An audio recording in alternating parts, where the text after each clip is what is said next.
મત વિસ્તારમાંથી જીતુભાઈ વાઘાણીએ ક્યાંક ને ક્યાંક જયરાજભાઈને મદદ કરી હોય તેવું અમને દેખાઈ રહ્યું હતું. એટલે તેમના મત વિસ્તારમાં અમે તે સભા કરી હતી અને અમારા સમાજને જાગૃત કર્યો હતો કે ક્યાંક ને ક્યાંક આપણા મતોથી ચૂંટાઈને આપણી જ સામે શિંગડા ભરવાનું જો કોઈ કામ કરતો હોય તો આ જીતુ વાઘાણી છે. જે જીતુભાઈ વાઘાણીએ તે આ સંપૂર્ણ કેસમાં રસ લઈ અને બંને સમાજોને આમને સામને કરી દીધા. કોળી સમાજને અને આહિર સમાજને, બંને સમાજમાં મોટા વિખવાદ કર્યા. જો પહેલેથી જ તે જો મુખ્ય આરોપી છે તેનું નામ નાખી દેવામાં આવ્યું તો આટલું બધો કોઈ પ્રશ્ન ઉપસ્થિત થાત નહીં. જે નાર્કોટેડ થાય તો ખબર પડે. આપના માધ્યમથી હું કહેવા માંગુ છું તો એટલા ઘણું બધું ખુલ્લે એમ છે. સરકાર પોલો ખુલી જાય અને એકબીજાના પોતાના સંગત વ્યક્તિઓની પણ ઘણી બધી પોલો ખુલી જાય. એટલા માટે તેને નાર્કોટિક્સની માંગણી કરતા હતો, પરંતુ એવું કઈ થવાનું તો હું પણ માનું છું થશે નહીં. કારણ કે સરકારની વિરુદ્ધ બોલવા વાળા વ્યક્તિઓનો નાર્કોટેડ થાય, પણ સરકારમાં બેઠેલા વ્યક્તિઓનો નાર્કોટેડ ક્યારેય નહીં થાય. કારણ કે તે પોતાના નેતાઓ જે કોઈ પણ હોય, આ જયરાજભાઈ ને પણ અન્ય બળાત્કારી નેતાઓ છે, ઓલા ગજેન્દ્રસિંહ છે, રેપના કેસના આરોપી છે, તે પણ ઘણો સમય સુધી ફરાર રહ્યા. હાલ હાજર થયા કે મને નથી ખબર, પરંતુ તેની વિરુદ્ધ પણ તેમને કાર્યવાહી નથી કરી. બચ્ચુ ખાબડ અમારા કોળી સમાજમાંથી આવે છે. બચ્ચુ ખાબડના છોકરા આપણે ઓલા મનરેગા કૌભાંડમાં એમાં પકડાના હતા, તો તેની વિરુદ્ધ પણ કાર્યવાહી નથી કરી. એટલે જે લોકો ભાજપમાં હોય છે તે ગંગા નાયા અને પાપ ધોવાઈ ગયા તેની જેવી વાત હોય છે. ક્યાંક ને ક્યાંક આ જે તાનાશાહી છે, અંગ્રેજો વાળી સિસ્ટમ છે, તે બંધ થવી જોઈએ. કારણ કે આ ભાજપ સરકાર રહે, હું તો સ્પષ્ટ કહું છું, ભાજપ સરકાર રહે છે, અંગ્રેજો જેવી નીતિ અપનાવી રહી છે. યુવાનો અને નવી જનરેશન જે જેનજી કહી શકાય તે લોકો તૈયાર થઈ રહ્યા છે. તો આવનારા દિવસોમાં 2027 સુધીમાં ક્યાંક ને ક્યાંક એક મોટી કેડર તૈયાર થઈ જાય છે અને મોટો સમૂહ તૈયાર થઈ જાય છે, જે સરકાર સામે પડશે અને સરકારને ઉથલાવશે. બગદાણા નહીં પણ તે આ બાજુના બાલ વિસ્તારમાં આગેવાનો દ્વારા, બહુ મોટા આગેવાનો દ્વારા કરવામાં આવશે. લગભગ હું માનું ત્યાં સુધી કોળી સમાજનો બહુ મોટો વિશાળ સમૂહ સમગ્ર ગુજરાતમાંથી ભેગો થઈ અને એક સુરે એક છે અને શક્તિ પ્રદર્શન કરવાની વાત અત્યારે મારા સુધી આવી છે.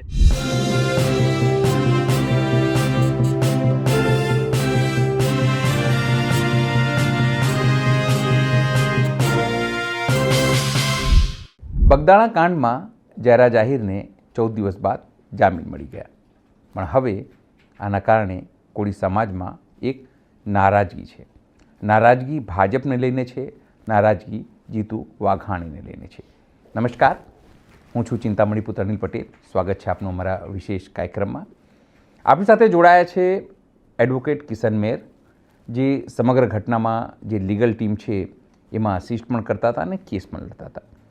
આજે જ્યારે તેમની સાથે વાત કરી તો એ વાતનો અનુભવ થયો કે કોળી સમાજમાં એક નારાજગી છે અને આગામી દિવસોમાં એક મોટું સંમેલન થવા જઈ રહ્યું છે, જેની અંદર સરકારને એટલે કે ભાજપ સરકારને ઉખેડી ફેંકવાની ચીમકી પણ અપાઈ શકે છે.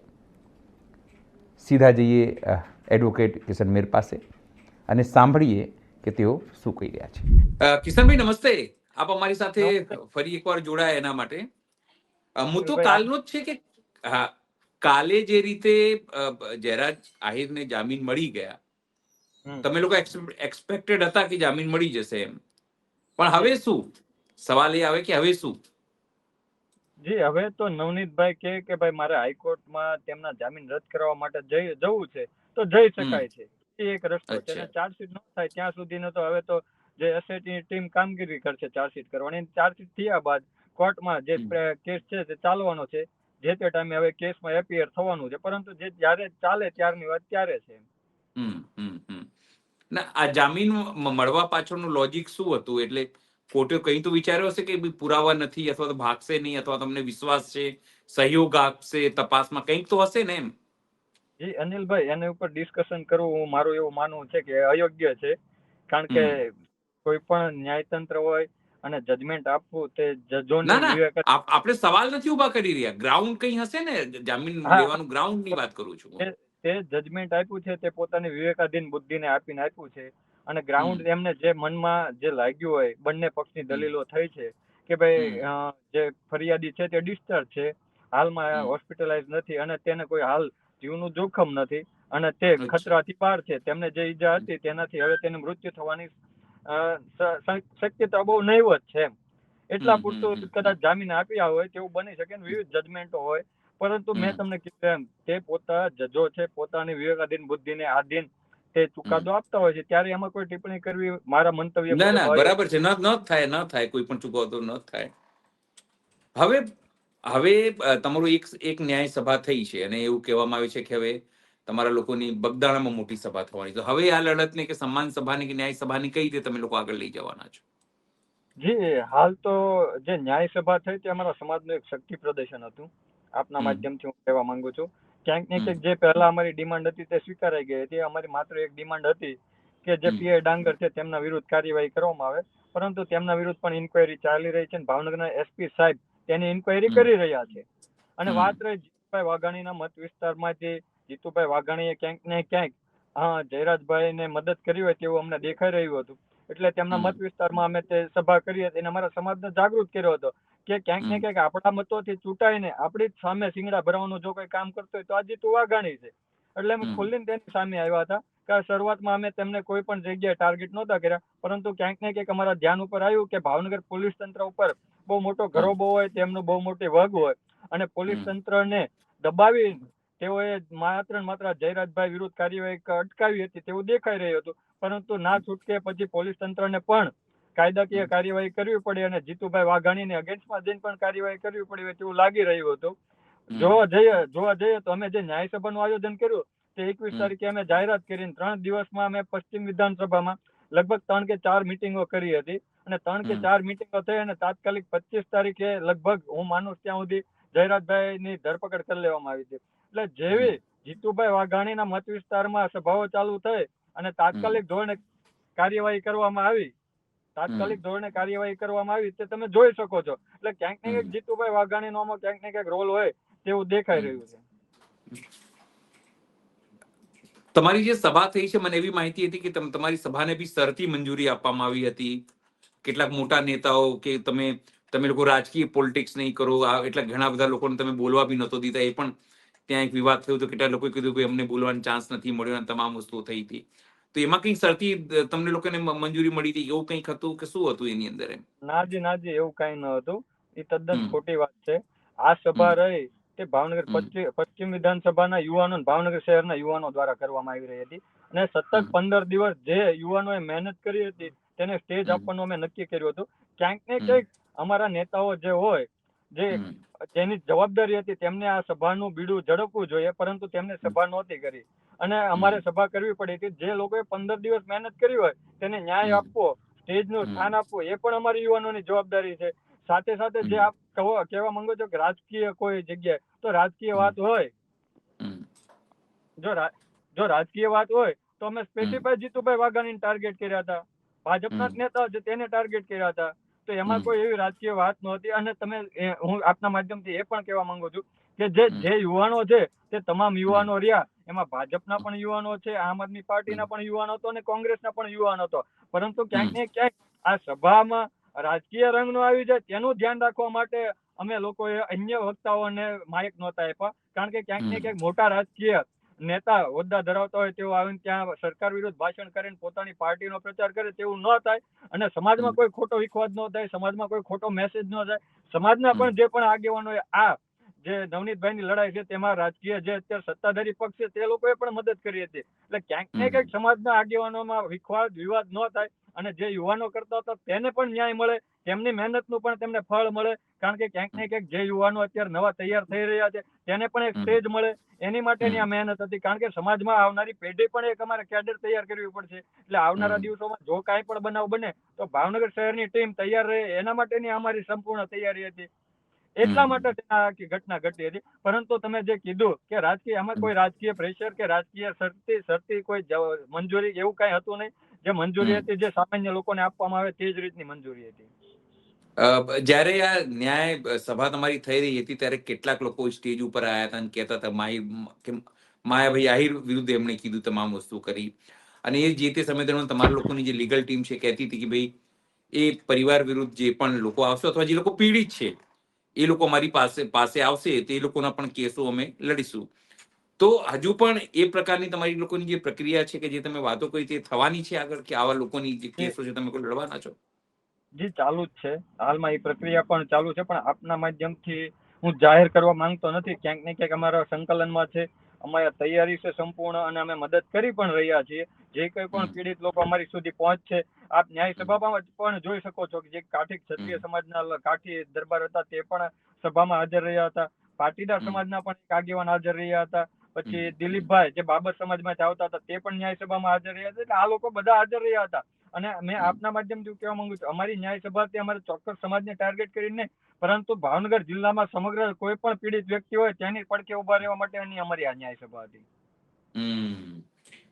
મૂળ વસ્તુ એ કે હવે આગામી રણનીતિ કેવી રીતે, કારણ કે બધા કહે છે કે હવે તમારી માંગ તો પૂરી થઈ ગઈ છે, તો પછી શું કરવા તમે જીતુભાઈ વાઘાણીને નિશાન બનાવો છો, એવી બધી વાતો થઈ રહી છે. જે જીતુભાઈ વાઘાણીએ તે આ સંપૂર્ણ કેસમાં રસ લઈ અને બંને સમાજોને આમને સામને કરી દીધા, કોળી સમાજને અને આહિર સમાજને. બંને સમાજમાં મોટા વિખવાદ કર્યા. જો પહેલેથી જ તે જો મુખ્ય આરોપી છે તેનું નામ નાખી દેવામાં આવ્યું તો આટલો બધો કોઈ પ્રશ્ન ઉપસ્થિત થાત નહીં, આટલો બધો રાજકીય રંગ નો આવે.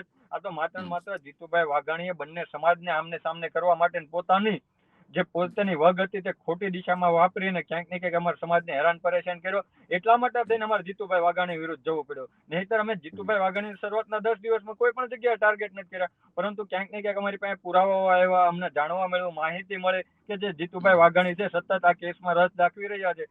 એટલા માટે થઈને અમારે બધાએ થઈને એની વિરુદ્ધ કાર્યવાહી કરવા અને એની વિરુદ્ધ જે કાંઈ પણ કરવાનું થતું હોય તે અમે કરવાના પ્રયત્ન કર્યા. અને આવનારા દિવસોમાં પણ હવે અમારા સમાજ પર જે એને અત્યાચાર અન્યાય કર્યા છે તે અમે ખુલ્લા પાડશું. અને અમારા સમાજ સાથે જે અત્યારે ગદ્દારી તેને કરી છે, કારણ કે જે વિધાનસભામાં તે ચૂંટાઈને આવે છે તેમાં સર્વ બહુમતી કોળી સમાજની છે, તો કોળી સમાજના મતોથી ચૂંટાઈને આવીને કોળી સમાજ સાથે અન્યાય કરવો તે કેટલા અંશે વ્યાજબી છે.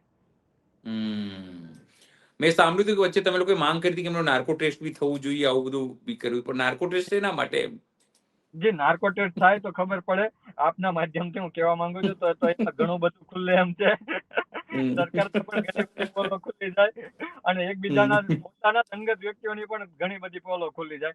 એટલા માટે તેને અમે નાર્કો ટેસ્ટની માંગણી કરતા હતો, પરંતુ એવું કઈ થવાનું તો હું પણ માનું છું થશે નહીં, કારણ કે સરકારની વિરુદ્ધ બોલવા વાળા વ્યક્તિઓનો નાર્કો ટેસ્ટ થાય, પણ સરકારમાં બેઠેલા વ્યક્તિઓનો નાર્કો ટેસ્ટ ક્યારેય નહીં થાય.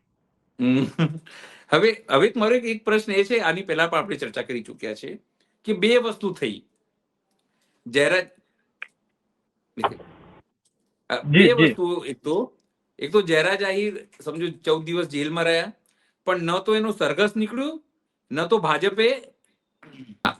હા કિશનભાઈ, મેં કીધું કે મારા બે વસ્તુ હતી કે જયરાજભાઈ 14 દિવસ જેલમાં રહ્યા, પણ ન તો એમનું સરઘસ નીકળ્યું, ન તો ભાજપે એમને સસ્પેન્ડ કર્યા. 14 દિવસ કોઈ વ્યક્તિ જેલમાં સસ્પેન્ડ તો કરવા પડે ને એમ પાર્ટીમાંથી, પણ થયું નહીં. આવું કેમ થયું હશે? કારણ કે જીતુભાઈ વાઘાણીનો મોટો હાથ છે એનામાં. મંત્રી ભાવનગર જિલ્લામાંથી કેન્દ્રીય કેબિનેટ મંત્રી છે, બરોબર છે, એટલે ક્યાંક ને ક્યાંક વધારે સાથે સંકળાયેલા હોય એટલે ભાજપ તેના વિરુદ્ધ કાર્યવાહી નહીં કરે તે સ્પષ્ટ છે.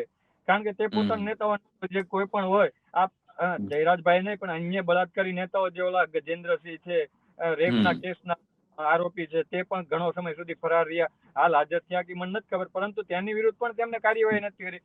બચ્ચુ ખાબડ અમારા કોળી સમાજમાંથી આવે છે. બચ્ચુ ખાબડના છોકરા આપણે ઓલા મનરેગા કૌભાંડમાં એમાં પકડાણા હતા, તો તેની વિરુદ્ધ પણ કાર્યવાહી નથી કરી. એટલે જે લોકો ભાજપમાં હોય છે તે ગંગા નાયા અને પાપ ધોવાઈ ગયા તેની જેવી વાત હોય છે. અને ભાજપની અગેન્સ્ટમાં કોઈ પણ વ્યક્તિ હોય છે તેને ગ્લાસ મારવા પણ 300 હાથ થતી હોય છે. આપ જાણો છો, ખેડૂતો માટે લડે તો તેને પણ જેલમાં જવું પડે છે.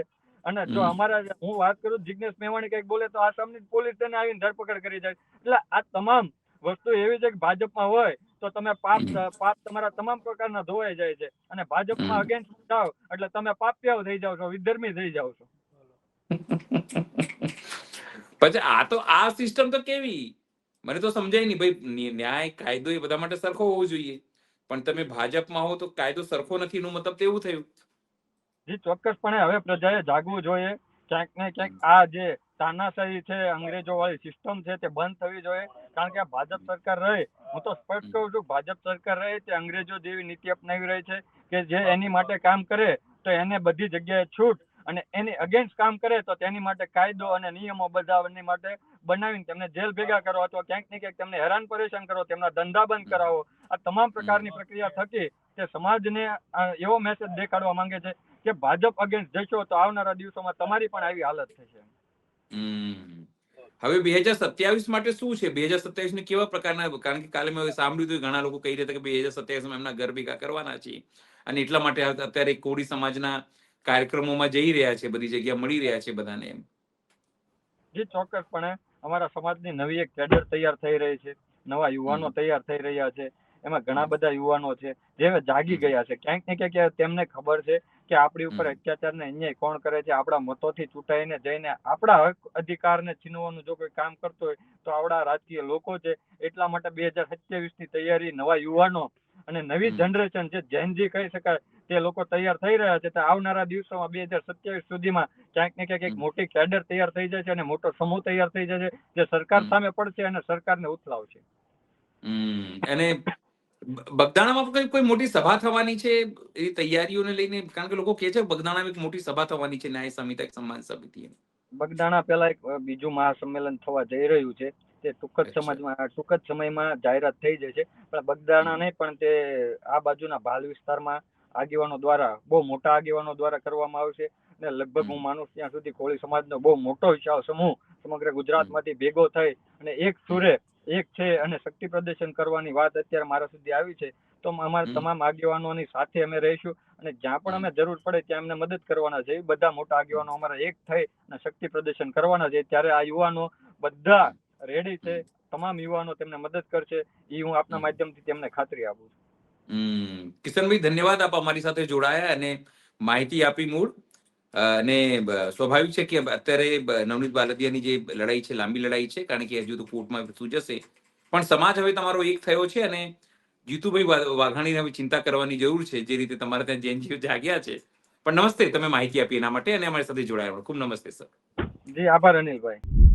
કોળી સમાજની નારાજગી એ પણ ભાજપ પ્રત્યે એ જરૂરથી પરસોત્તમ સોલંકી અને હીરા સોલંકીના ચિંતાનો વિષય બની શકે છે. છતાં આ વિષય આપ શું વિચારો છો જરૂરથી અમારા કોમેન્ટ બોક્સમાં કોમેન્ટ કરજો. એ સિવાય અમારી યુટ્યુબ ચેનલને તમે લાઇક કરો, સબસ્ક્રાઈબ કરો, બેલ આઇકન દબાવો. સાથે અમારી વેબસાઇટ છે www.gujaratpress.in, ત્યાં પણ જઈને તમે વધુ અપડેટ થઈ શકો છો. અત્યારે માટે આટલું જ. નમસ્કાર.